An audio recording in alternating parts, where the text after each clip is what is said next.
The Green River Killer preyed on prostitutes and runaways around Seattle. These are killing fields for the serial killers. These are easy pickings. The final tally of his murders will never be known. We think that he killed somewhere between 70 and 80. He was killing 4 or 5 a month. And the police couldn't arrest him for 20 years. He had his killing career, and he had the rest of his life, where he was a father, and he was a husband, and he was an employee. Eventually, a forensic lab was able to give the Green a name. I said, Tom, are you trying to tell me we know who it is? Gary Leon Ridgway is charged. Serial killer Gary Ridgway was certainly a deranged killer.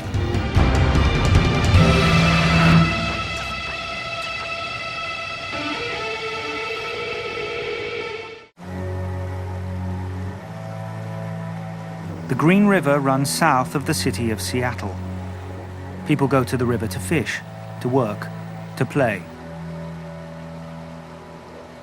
One man went there to dump the bodies of women he had killed.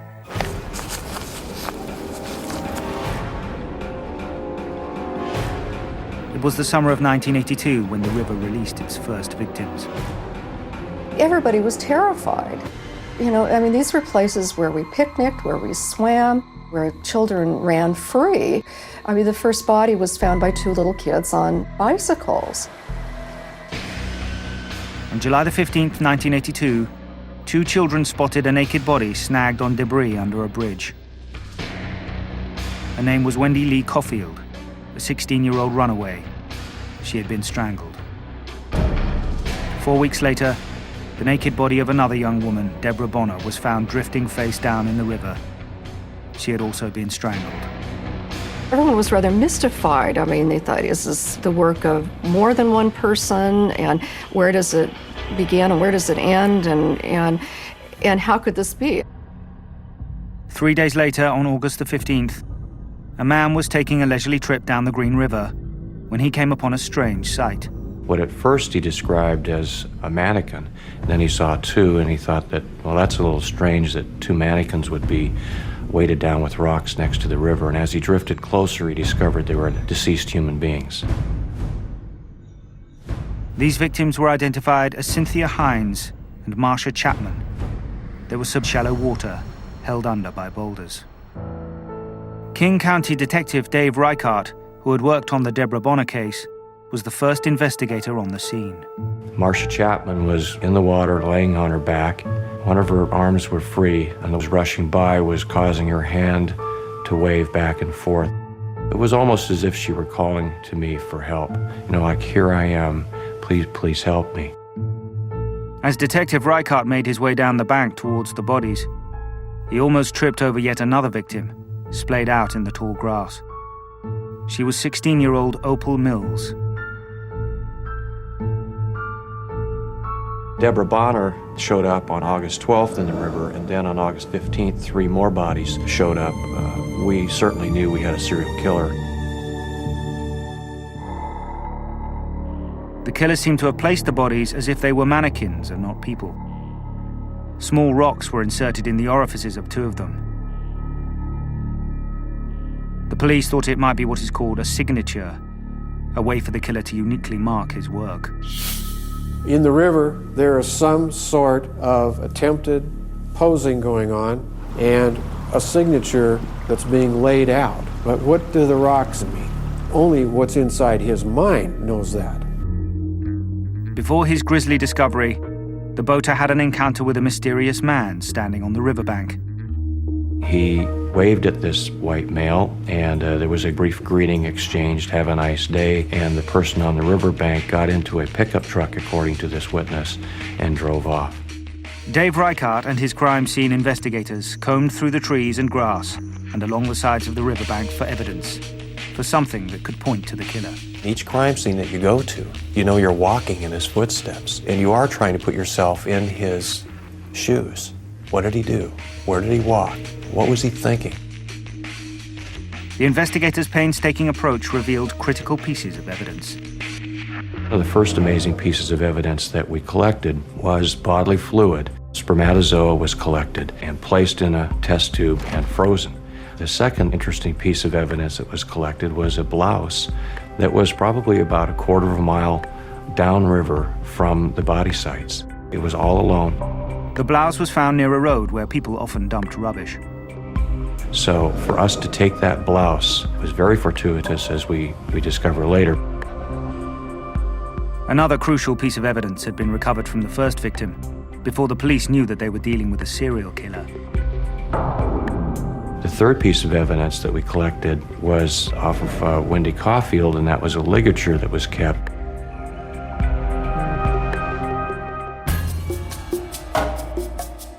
What they gathered from the bodies and Green River would eventually lead to the capture of the killer. But it would take 20 years, and in these 2 decades, the killer would murder at least 48 women.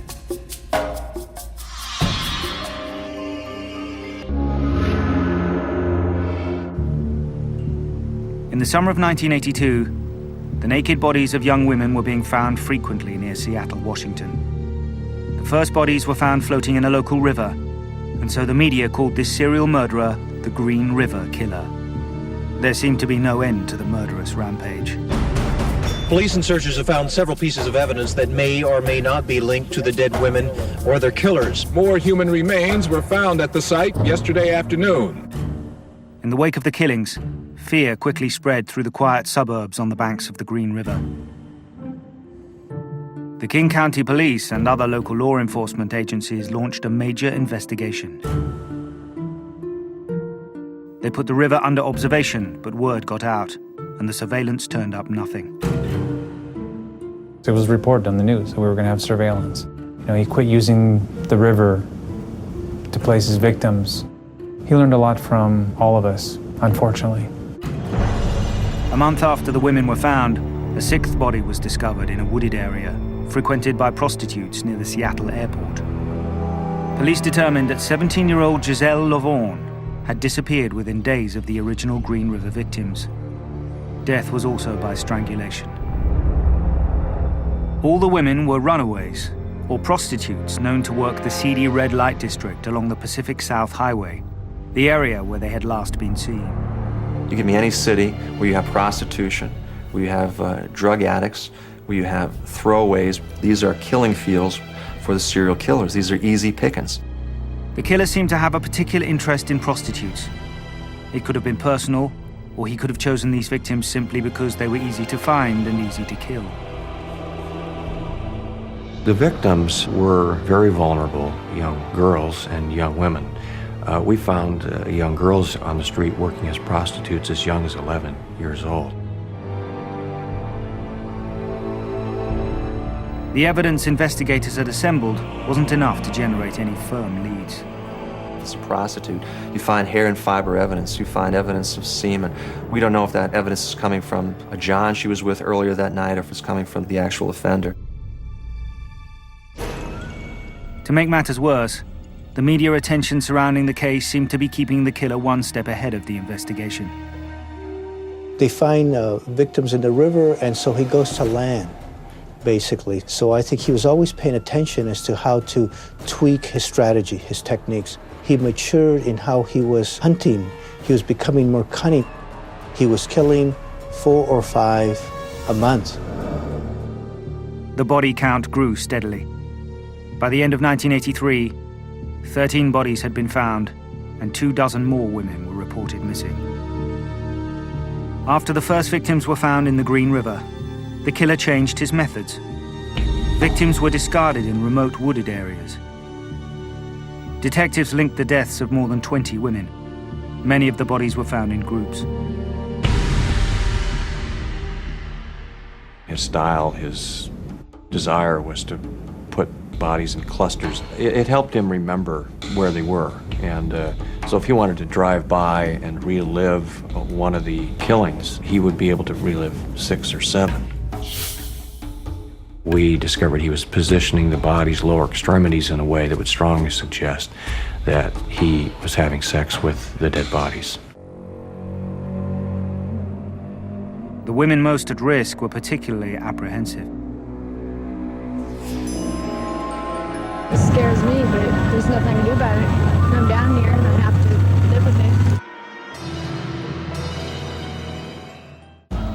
The pressure intensified on the police to find the serial killer.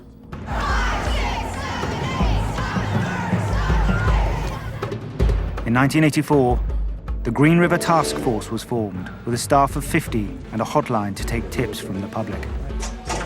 Green River Task Force, may I help you? With so few clues, the investigators had to spread their net wide. We get a list of every person who is registered owner of a pickup truck. We get a list of every person who has been arrested for patronizing a prostitute. To get a better idea of the sort of person they were searching for, the police consulted with the FBI Behavioral Sciences Unit. Then in its infancy, the unit used interviews with known predators to develop profiles that might help lead police to serial murderers. The profile kind of indicated to us that this person would be a white male, that he would be someone who is not able to hold a steady job, someone who is not able to keep his family and a marriage together. I did a profile, and I believe that the subject was familiar with that area, so he's an outdoor type of person. I believe that the subject would have injected himself into the police investigation if they got close to him. He would have contact on the strip where these prostitutes operate and would talk to him. The police compiled an extensive list of suspects. One of the scary things is that as we collected tip sheets and we discovered that there were a lot of men out there who sort of fit different aspects of the profile. So we had 12 to 15,000 suspects that we were looking at. Many victims weren't reported missing until long after their remains were found, making it difficult to identify them or trace their movements. When a victim is missing, they don't know now if she's gone to another city. They operate in area prostitution from Anchorage, Alaska down to San Diego. So it makes it very, very difficult. Prostitutes were disappearing from an area populated by people who didn't make the best witnesses. A lot of them didn't want to talk to us in the first place because they had their own problems with the law. So not only did they not want to be found, they were difficult to find because they too had different names, birth dates, and changed their appearances. Every day we left that office, there were photographs of 20, 30, 40 women who had fallen victim to this man or were missing. And for all of us, that was a reminder that you can't give up.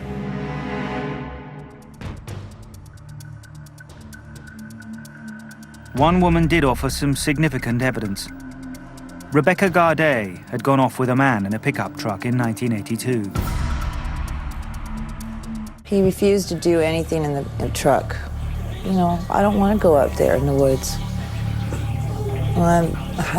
Something's going on around. I was very nervous. I was shaking. And he says, well, if you don't go up there, well, you're not going to do it then. So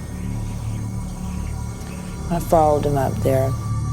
He got mad at me immediately and said I bit him. And he got a hold of my neck. He was trying his hardest to make me not breathe. Hands around my neck, hands around my face. It was the most horrible scare I've ever had. Somehow, she managed to break loose and escape.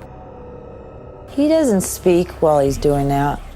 It's his face that I remember. Just the way that he, surprised me with that attack. Rebecca went to the police in 1984 and identified the picture of a suspect police had in their files. The man she picked out was Gary Ridgway. Her identification didn't come as a complete surprise to investigators. Their interest was first drawn to Ridgway shortly before the bodies had been recovered from the Green River in 1982. He had been swept up in a Vice Squad sting operation, soliciting an undercover officer for sex. But Ridgway, who was a divorced father with a steady job, didn't seem to fit the profile of a serial killer. And here he was, stable worker, always showed up on time. He had been married a couple times, so he wasn't your perfect suspect. They had come to these notions at that time that serial killers were generally mobile, had transient jobs at best, limited education, loners, didn't have families. So none of those things fit some of the people they were eyeing as good potential suspects. The next time Ridgway's name came up was 1983, when a man saw Marie Malvar getting into a pickup truck. He doesn't think that she looks like she's feeling very comfortable with this guy as he sees her face through the windshield, and she disappears into the night. He told Marie's family, who managed to trace the pickup to Ridgway's house. When she didn't return, they went to the police. He was caught after having picked up Marie Malvar and confronted by police officers at the time regarding her potential disappearance. But he was able to talk his way out of that one. He was able to talk his way out of Rebecca Gardet's assault charge, too. He claimed that she had bitten him and he had defended himself. He wasn't held. Gary Ridgway was a prime suspect, but there was no conclusive evidence against him. Ridgway, of course, is on the list of registered pickup truck owners. He's on the list of people who patronized prostitutes. We have a detective interview him, and of course he denies any involvement. He was called in by the task force on several different occasions to be interviewed, and even though he had killed a woman 3 weeks before one of the major interviews by the task force, he displayed no signs of nervousness. Ridgway even passed a polygraph test. The polygraph test is based upon one's guilty emotions. And if you don't ever feel guilty about what you've done, you're going to be able to pull the wool over somebody's eyes. Would always say, do I look like the Green River Killer? I mean, he's a smaller built, framed man who is not intimidating at all, really an unassuming sort of personality and appearance. Meanwhile, the killings continued. At times, the Green River Killer seemed to be mocking the police.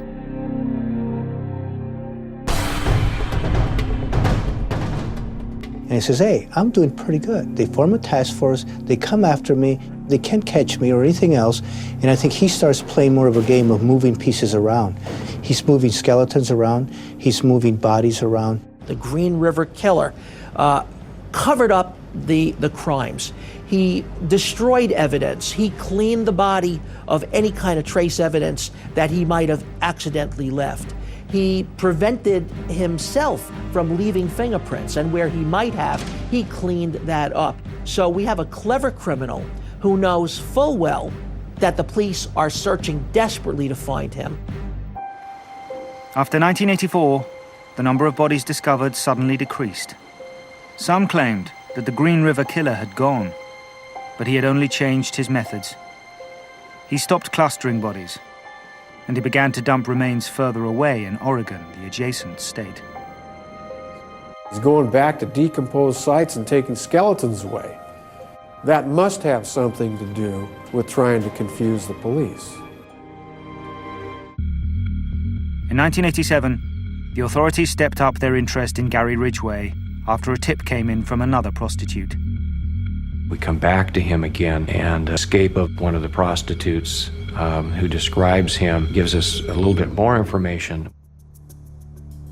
Based on this new first-hand account, detectives decided to focus on the pickup trucks Ridgway drove, trying to prove he was cruising for women in the red light district on the days the victims disappeared. We checked out how many miles it would take to drive to and from work every day and how much that would normally burn up. Well, he was burning up many, many gallons of gas way beyond, and that's just what he was charged, let alone what he might have been paying for in cash. The deeper we looked at Ridgway, the more it became obvious that he was available for every single one of those dates. Investigators got a warrant to search Ridgway's home, hoping to find evidence that would tie him to the killings. He also had to give detectives a sample of his saliva on a piece of gauze. 1987, still no DNA science then, but we froze that piece of gauze. The search of the house came up empty, even though many years later, Ridgway would admit to killing several of his early victims there. According to Miss Ridgway, he killed all of the women in his bedroom. His practice was as soon as he finished killing them, he would often take the sheets off his bed, throw them in the washer even before he left with the woman's body. So he left behind nothing, essentially. His neighbors speculated about the variety of things he would dispose of. He had huge garage sales, and he'd have just gobs of stuff. I guess the kind of funny thing I always saw was a lot of jewelry, a lot of young girls' jewelry, and a lot of mixed pairs of shoes. I didn't understand that. Yet no one seemed to think that Gary Ridgway could be leading a monstrous double life. If I were to try to think of what Gary Ridgway's daily routine was, I would say that it was death and sex, and it was in his soul. It wasn't a career. It wasn't a passion. That was his soul. Every moment, when he ate, when he slept, when he even probably made love to his wife, he was thinking of killing and abusing a woman in the woods. That's his day. He became what I called a serial killer savant. He was not necessarily very good at anything else, but he could stalk and kill with the best of them. Gary Ridgway remained a free man. Even though he was a prime suspect, one of probably the top 5 suspects that the original Green River Task Force had in the 80s, he still lived his life throughout the 80s and 90s doing what he was doing. We didn't hold him when we had him in 87. We didn't hold him when he was contacted in 84 and 83. So he had to have felt that he was winning. Without enough evidence to charge Ridgway and with fewer bodies being discovered, the Green River Killer case slid onto the back burner. Gradually, the task force wound down and the personnel were transferred to other duties. By 1991, only one detective remained. As time passed, I became the only person there. I knew it was my duty. It reached a point where I really didn't know where I would go if I was gone. Tom Jensen became the keeper of the flame. The evidence that investigators had painstakingly acquired at multiple crime scenes over the years had been carefully catalogued, preserved, and stored. It awaited the day when forensics would advance sufficiently to point an accusatory finger at Gary Ridgway and make the charge that he was the Green River Killer stick.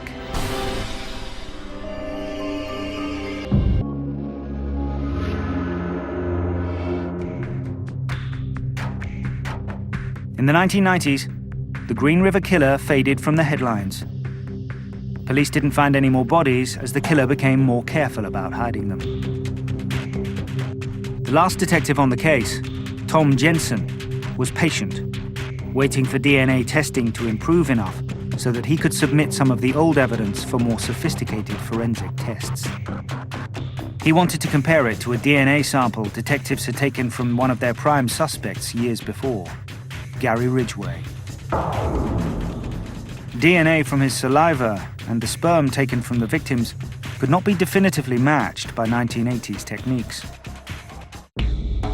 We were told the science wasn't quite there yet. Your samples are minimal and they're very unstable and they could be destroyed when we test them again, so wait for the science to be right. The technology today can actually get a result with that kind of DNA, whereas the technology back in '87 could not.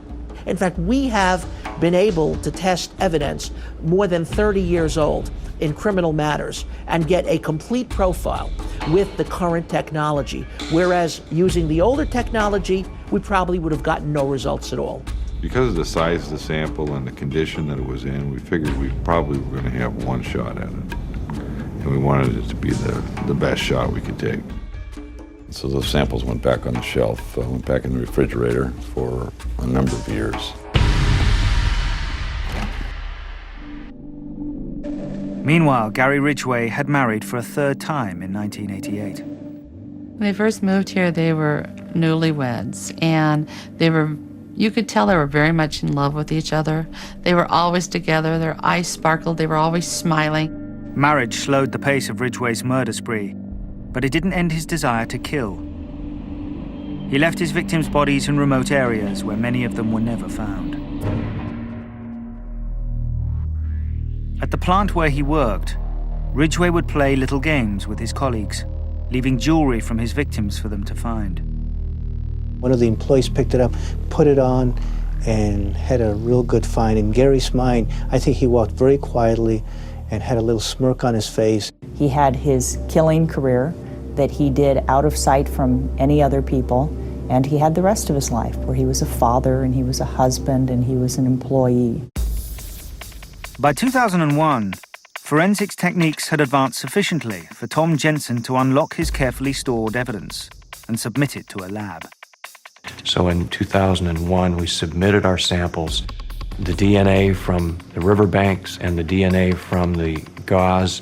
The modern technology uses a procedure called PCR, polymerase chain reaction, and means is that a very small item of evidence, just the top of a pen worth of a blood stain, you can amplify that and make billions of copies of what was prior to that, maybe 1 or 2 molecules. So there's extraordinary capability of amplifying small amounts of evidence. 19 years after the lifeless hand of Marcia Chapman beckoned from her watery resting place in the Green River, samples taken from her and 2 other victims were sent to the Washington State Crime Lab. There was spermatozoa there, and we were able to generate a male DNA typing profile that matched Gary Ridgway.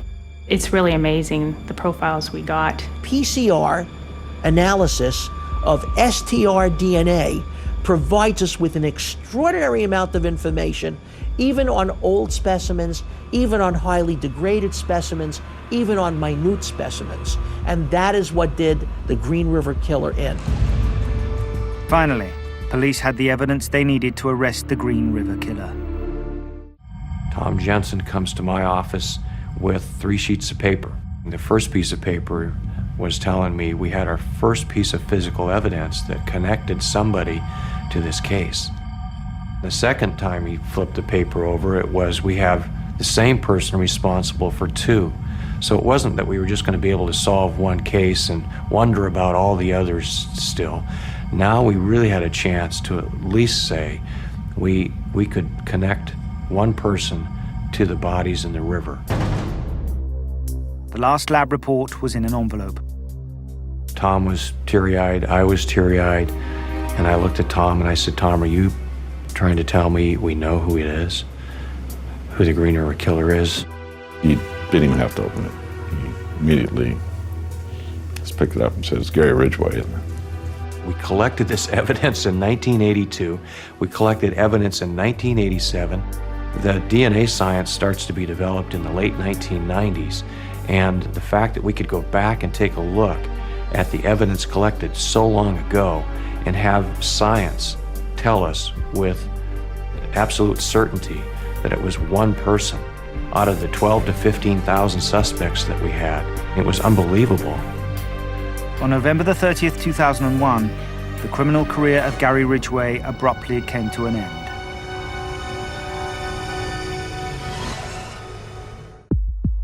We drove up in an unmarked SUV, caught him as he was walking to his truck after work. The detectives got out of the car, advised him he was under arrest, and his reaction was very nonchalant. And he said one word, and that was, okay. He asked no questions, he showed no emotion, complied with getting into the vehicle, and in the 20-minute ride back to our Justice Center, he only asked one question during the entire ride. What's going to happen to my truck? Based on newly developed DNA evidence, Gary Leon Ridgway is charged with killing Marcia Faye Chapman, Carol Ann Christensen, Cynthia Gines, and Opal Charmaine Mills. Despite the suspicions that placed him in the top 5 suspects since the late 1980s, how had Gary Ridgway managed to escape justice for so long? He was good at what he did. He didn't leave a lot for us to work with. But a lot of people worked hard at collecting every little bit that was out there. And 20 years later, it paid off. We did care. We did investigate. We did collect evidence. We could find all the evidence when this thing finally came to trial. we were ready. In March 2003, investigators found another important piece of forensic evidence. Overalls taken from Gary Ridgway's locker at work in 1987 yielded microscopic paint traces from his job. They matched samples from the ligature around Wendy Caulfield's neck and from the blouse that had been found near the Green River in 1982. We find out there's spray paint, which was chemically identical, at least, to the material that Gary Ridgway was working with at the plant where he worked. He was bringing paint particles, unbeknownst to him, into his vehicle, into his home, and that if victims were in his vehicle and his home, those would be transferred as well. Now police and prosecutors could link Gary Ridgway to 7 cases, but dozens more women were believed to be among his victims. To get answers on the other cases, police and prosecutors struck a deal with Ridgway. If he told the truth about the killings, he could avoid the death penalty. We could have moved ahead with 7 cases, and we could have taken a chance that he would have been found not guilty on those 7 cases, and we would not have known the answers to any other questions. So our choice was to agree to the deal, the plea bargain deal. He said that he would tell us about 65 cases. Once the deal was sealed, began questioning the man they had pursued for 20 years. Among them was Detective Randy Mullinax, who had been with the case from the beginning. When we went into the interview, we had all of the victims' photographs together and our information ready, and we learned within hours that he was not going to remember the faces. The faces of these little girls and these young women didn't mean anything to him. They were something to have sex with and kill and take the money back. The killing had started in 1982. Gary Ridgway was finally arrested in 2001. In 2003, he pleaded guilty to killing 48 women. And Mr. Ridgway, is it your desire to plead guilty to the 48 charges of aggravated murder in the first degree because you believe that you are guilty of each of those offenses? Yes. It was all a part of a controversial deal. The killer's life in exchange for the truth about what happened to his victims and where those who were still missing might be found. But to get to that truth, investigators had to go on a dark journey deep into the mind of a serial killer. They spent 6 months with Gary Ridgway, taping every conversation, hundreds of hours worth. All I wanted to do was kill him. Arm, when I head back there, I could put my knees in the back of her back. Well, why did you want to kill him, Gary? Why? Why did you want to reef on their neck? Because I didn't want them to get away. I wanted to have sex with them, and I wanted to kill him. They saw a side of Gary Ridgway no one but his victims had ever seen before. When you kill him right then, what are you thinking? Thinking of taking the life of a worthless piece of trash. The tapes show a killer both monstrous and mundane. I get off work at 12:30 or 1 o'clock, and then go pick up a woman on the way home. And that way there I had the mornings free to go back and...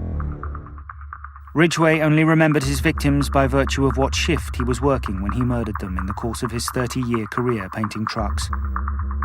He considered his body count to be his real and lasting lifetime achievement. Well, you just told me you were an 8 on a 10 of serial killers, right? Yeah, about 8. That's pretty damn good, isn't it? That's pretty good, yeah. Where would you rank yourself? Do you think you're one of the best of all time? According to the number, probably one of the best, yeah. In terms of your own mind, where do you rate yourself? I rate myself as probably number 1. What's going through your mind? Describe the anticipation that's going on in your mind. I mean, the knowing I'm going to kill him afterwards, and then my hate would jump in. My hate to kill him, and not to have to pay for sex, and I'd have sex with him again the day later or something like that. He is a person, this is very clear, a person, in my opinion, has no remorse. that when he looked into my eyes and the eyes of other detectives and he said, I killed because I wanted to, I believe that. Ridgway was secretly moved out of jail into police headquarters. There he lived in this small office for close to 6 months, sleeping on a bare mattress. He spent each day surrounded by the men and women who had once tried so desperately to catch him. It was the strangest experience of 25 years in law enforcement. To walk into my office, to have him say good morning or good night to you for 6+ months, it was very strange for all of us. Yeah, I had 20 years worth of questions, and I plan on getting answers. How old were you when you killed your first human being? Quick, come on. I don't remember how old, but it was in 82. No, What's the answer to the question? It wasn't always easy to get a straight answer. This guy's a pathological liar, not only a psychopath with no feeling at all, but he has difficulty. He can't tell what's truth or what's a lie. He doesn't know the difference. However, in the course of their interviews, investigators were able to gather important information. They learned, for instance, that as a teenager, Ridgway had stabbed a young boy, wounding him in the side. Mr. Ridgway, according to the boy, and Mr. Ridgway admits this, said, I just wanted to see what it felt like to kill someone. And Mr. Ridgway laughed and walked away. It would be... Detectives also Ridgway had a difficult relationship with his mother. He was a bedwetter into his early teens and recalled her punishing him. He later developed intense lust for his mother combined with humiliation. He talked about gazing on her as she sunbathed, and he had sexual fantasies about her. Almost in the same breath, Mr. Ridgway would say that he felt rage toward his mother, that he wanted to kill her. When he was 21, Gary got married and joined the Navy. He was shipped out to the Pacific, and in the Philippines, he enjoyed the services of prostitutes and caught a venereal disease. Could his hatred of prostitutes have originated here? Or did he hate all women, but find prostitutes easy targets? I hated women. They also learned how he was able to convince so many young women to go with him, even at the height of the Green River Killer's attacks. His M.O. would be to park his truck and look like he had car trouble, and then he would be approached by them. So he would kind of appear as non-threatening. And then they'd make a deal, and they'd get in a car and they'd drive off. In one shocking admission, Ridgway said he had used his young son as a decoy to suggest he was harmless when he was picking up one of his victims. He drove her to a remote location, told the boy to stay in the truck, and then he disappeared into the woods with the woman and then came back without her. And his little boy asked, well, Dad, where's the girl? And he said, oh, she walked home. She lives near here. And he actually said, if my son had seen anything, I would have had to kill him too. In the end, detectives managed to extract satisfactory answers to every question but one. Why did you kill? That's the $1 million question, right? A lot of people are asking, because why they were in the hell did he do it? Because they were prostitutes, and I killed him because I wanted to kill him. He never gave us any clear answer about why on one particular day he decided to murder somebody. It seemed that Gary Ridgway's spree had simply run out of steam as he got older. We think that he killed somewhere between 70 and 80. Gary counts 71 when he includes all the places he thinks that he has deposited bodies. We searched a lot of those places and we have come up empty. There's nothing there. Whether time has just taken its toll and the remains are no longer there, or whether it's just a bad memory on his part, or even just leading us on. Detectives were convinced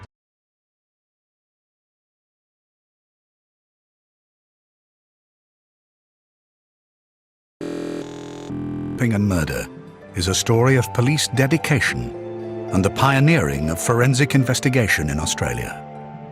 It's also a story of greed and inhumanity that caused an entire nation to grieve and tore apart a normal Australian family. Get ready for the start of Investigation Discovery now, as Deranged Killers remembers the search for a mass murderer. It's also new at 10 when a trip to the cemetery brings more than 3 teenagers bargained for in a haunting.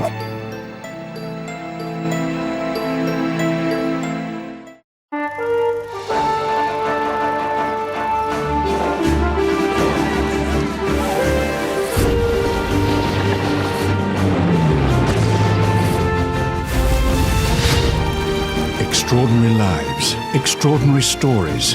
Films on Discovery coming soon. You're watching Investigation Discovery, continuing at 10 with a brand new episode of A Haunting. Right now, though, follow the disturbing case of the Green River Killer. The Green River Killer preyed on prostitutes and runaways around Seattle. These are killing fields for the serial killers. These are easy pickings. The final tally of his murders will never be known. We think that he killed somewhere between 70 and 80. He was killing 4 or 5 a month. And the police couldn't arrest him for 20 years. He had his killing career, and he had the rest of his life, where he was a father, and he was a husband, and he was an employee. Eventually, a forensic lab was able to give the Green River Killer a name. I said, Tom, are you trying to tell me we know who it is? Gary Leon Ridgway is charged. Serial killer Gary Ridgway was certainly a deranged killer.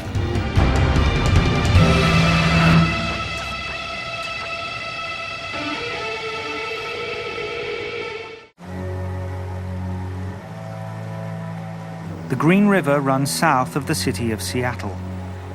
People go to the river to fish, to work, to play. One man went there to dump the bodies of women he had killed.